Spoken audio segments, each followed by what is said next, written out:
Well, hello, this is a video on Addendum number 1 in our book How and Why Homeschool Math Can Be Vastly Superior to Public School Math. And I think you'll find this video a very good background video for what is then going to be Addendum number 2. I'm Craig Hain, the author of the book, and you can learn all about me at my website, craighain.com. What we're going to talk about in this Addendum number 1 is how sapiens communicated throughout our entire history up until about 1950. Now, by the word sapien, I mean Homo sapien or human being. So if you're watching this video, you're a sapien, as am I. And I want to talk to you about how sapiens communicated from the very beginning right up to the present day. And we'll start out by talking about what we would call nonverbal communications. Now, most mammals have a wide variety of nonverbal communication skills. Just a gesture, a look, a motion, all sorts of methods like that. And indeed, if you know another sapien really well, like I know my wife of over 50 years, we can communicate with a wide variety of nonverbal actions and feelings. Now, of course, what happened was sapiens, like most mammals, used audio sounds to communicate. Pretty simple in the beginning, no doubt. Just you could scream, you could bark, you could yell, whatever. And then eventually these audio sounds that we were creating were able to be much more sophisticated in nature, and we could represent certain nouns and verbs and other concepts and activities with our audio sounds. And I imagine that's when sapiens really began to adapt to the environment and to dominate other species. Now, verbal language is really how sapiens communicate today, as you know, and long ago, sapiens, our ancestors, began to put together these audio sounds to create really complicated methods of expression. We could really communicate complex things about our life and our society. Now, of course, I'll point out that our species, sapiens, has been tribal from the very beginning. We live in groups together and work together. In fact, the smallest tribe for a young baby sapien would be a mother and a father. But we generally live in tribes and work together, and I imagine that it was living in these small tribes where our very survival depended on very superior communication skills that was the genesis of what today we call our verbal natural languages.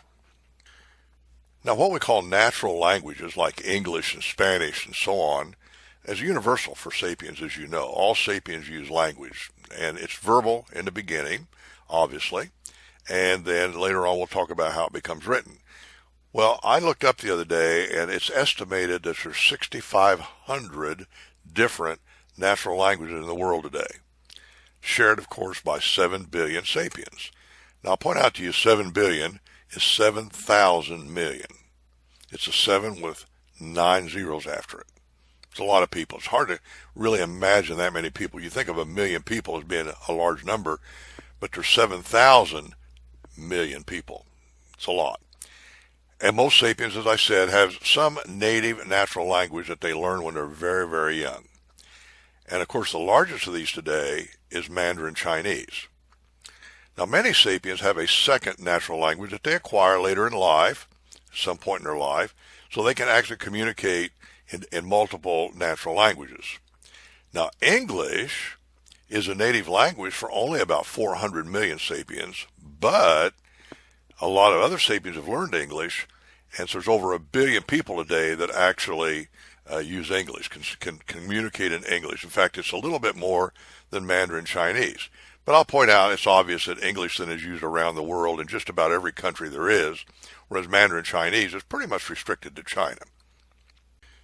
Now, sometime in the past, sapiens began to figure out a way to take a verbal word and represent it with a symbol. Verbal communications are obviously limited, one-on-one or one to a small group, but you have to do it at a specific time and a particular point in space. It's hard to communicate over great distances or over great time periods with verbal communications.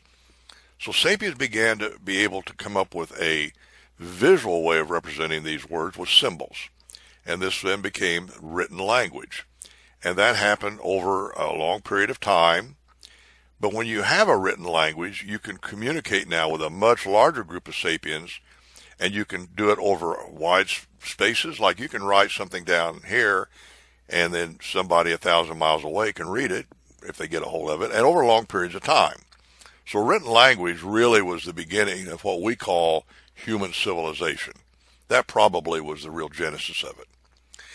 Now, in the beginning, only a very small percentage of sapiens could actually create and read written language. They became part probably of whatever was the elite ruling class for any tribe of sapiens. I would say that very few sapiens could read and write up until the 15th century in what we call Western civilization.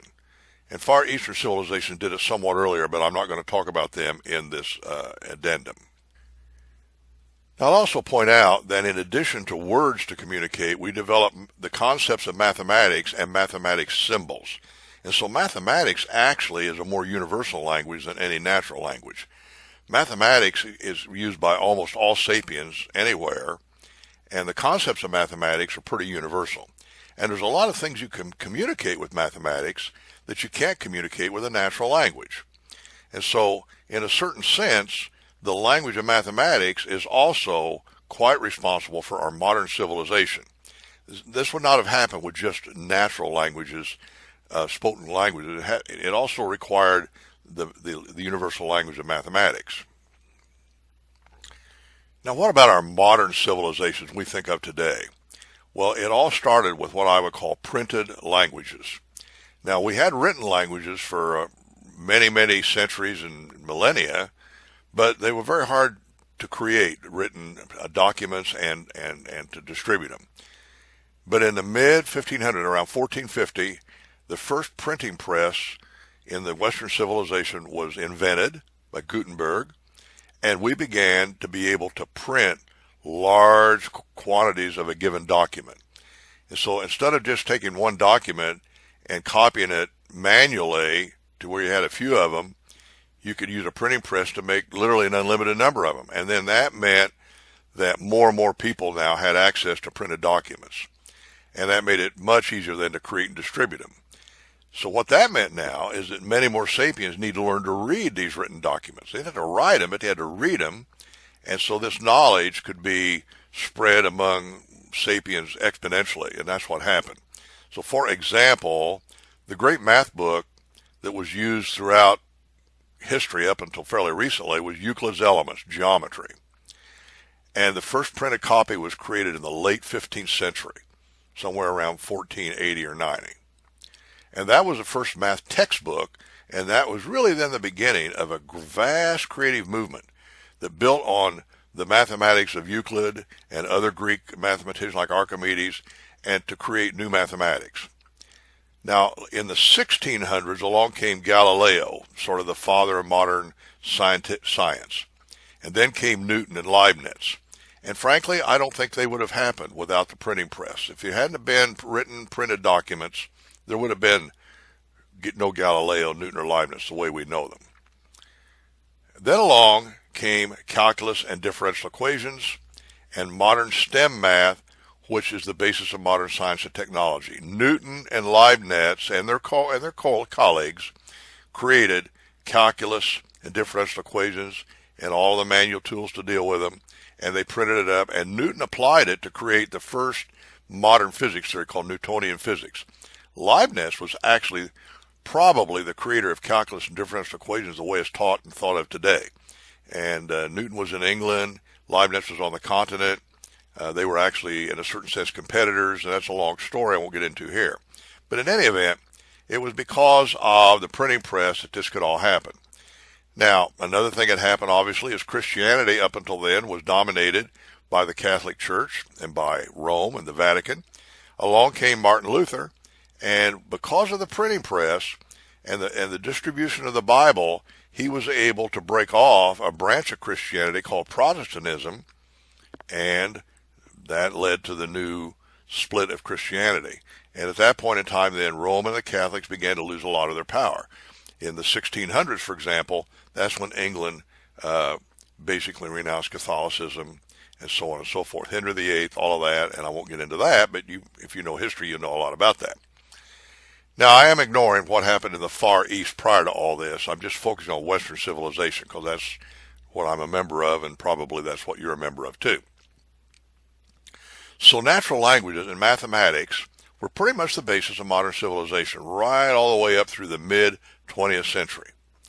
Now, in mathematics, the problem-solving techniques, as you know from other things I've written, were limited to manual algorithms. You know, where you could take pencil and paper or a blackboard and chalk or whatever, and you could write things down, and you could create mathematics, solve problems, and then you could print it with a printing press for wide distribution.